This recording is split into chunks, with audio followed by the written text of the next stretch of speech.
BA भाग द्वितीय में सामाजिक अनुसंधान पद्धति पुस्तक में हम साक्षात्कार का अर्थ परिभाषा एवं उसके प्रकारों का अध्ययन कर रहे थे। आज हम साक्षात्कार की प्रक्रिया एवं तकनीकी का अध्ययन करेंगे। देखिए, किसी भी साक्षात्कार की प्रक्रिया में मुख्यतः 3 चरण होते हैं। साक्षात्कार के बारे में प्रारंभिक तैयारी, दूसरा साक्षात्कार की प्रक्रिया, तीसरा साक्षात्कार की समाप्ति एवं प्रतिवेदन। जब हम साक्षात्कार की प्रारंभिक तैयारी की बात करें तो किसी भी साक्षात्कार को प्रारंभ करने से पूर्व साक्षात्कार के विषय में, सूचनादाताओं की प्रकृति, साक्षात्कार के प्रकार, साक्षात्कार का समय, स्थान, उपकरण के बारे में प्राथमिक विचार कर लेना चाहिए ताकि साक्षात्कार का संचालन सफलतापूर्वक किया जा सके। साक्षात्कार के प्रारंभिक चिंतन अथवा तैयारी में निम्न बातें सम्मिलित हैं। समस्या की पूर्ण जानकारी।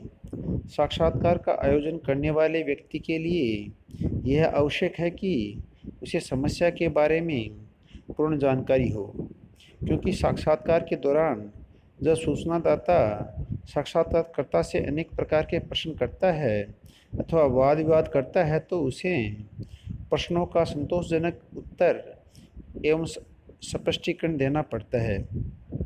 विषय के ज्ञान के अभाव में साक्षात्कारकर्ता को लज्जित होना पड़ सकता है और ऐसी स्थिति में अनुसंधान की सफलता भी संदिग्ध हो जाती है। अतः आवश्यक है कि साक्षात्कार को विषय के बारे में साक्षात्कारकर्ता को विषय के बारे में पूर्ण जानकारी हो, जिसे वह सूचनादाता के समक्ष स्पष्ट कर सके। सूचनादाताओं के बारे में जानकारी। साक्षात्कारकर्ता को सूचनादाताओं की योग्यता, उनके निवास स्थान, व्यवसाय, स्वभाव, अवकाश तथा मिलने के समय आदि के बारे में जानकारी प्राप्त करनी चाहिए। तीसरा है सूचनादाताओं का चुनाव। अध्ययन विषय की आवश्यकता के अनुसार उपयुक्त साक्षात्कारदाताओं का चुनाव आवश्यक है। उदाहरण के रूप में, यदि हमें किसी औद्योगिक समस्या का अध्ययन कर रहे हैं तो हमें औद्योगिक श्रमिकों, कारखानों के प्रबंधकों, श्रमिक संघ के नेताओं और अधिकारियों आदि का चुनाव करना चाहिए।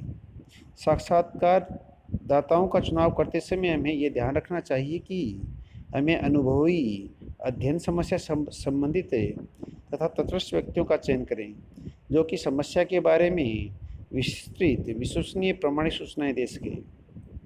समय व स्थान का निर्धारण। साक्षात्कार के लिए उचित समय व स्थान का निर्धारण भी एक आवश्यक चरण है जो कि साक्षात्कारदाता की सलाह से किया जाना चाहिए।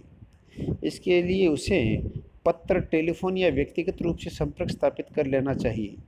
समय और स्थान का निर्धारण करने से पूर्व उसे परिचय पत्र भी देना चाहिए ताकि वह साक्षात्कार के संबंध में किसी प्रकार का संदेह न करे। अगला है साक्षात्कार यंत्रों की रचना। साक्षात्कार के संचालन के लिए प्रमुख 2 यंत्रों की रचना की जाती है, अनुसूची और साक्षात्कार निर्देशिका। इनमें से कौन सा यंत्र कहाँ प्रयोग में लाया जाएगा, यह साक्षात्कार के प्रकार एवं अध्ययन विषय पर निर्भर करता है। साक्षात्कार अनुसूची। यह विषय से संबंधित प्रश्नों की एक सूची होती है जिसे क्रमबद्ध रूप से लिखा जाता है।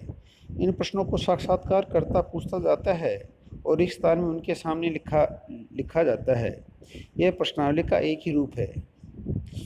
साक्षात्कार अनुसूची में उत्तरदाता का नाम, स्थान, आयु, जाति, विवाह की स्थिति, धर्म, व्यवसाय आदि का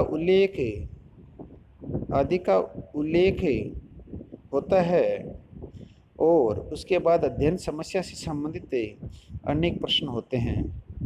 साक्षात्कार अनुसूची का प्रयोग औपचारिक और निर्देशित साक्षात्कार के लिए किया जाता है। अगला बिंदु है साक्षात्कार निर्देशिका, पथ प्रदर्शिका। साक्षात्कार निर्देशिका एक लिखित प्रपत्र होता है जिसमें समस्या के विभिन्न पक्षों का विवरण होता है। अनिर्दिष्ट और अनौपचारिक साक्षात्कार में इसका प्रयोग प्रमुख रूप से किया जाता है।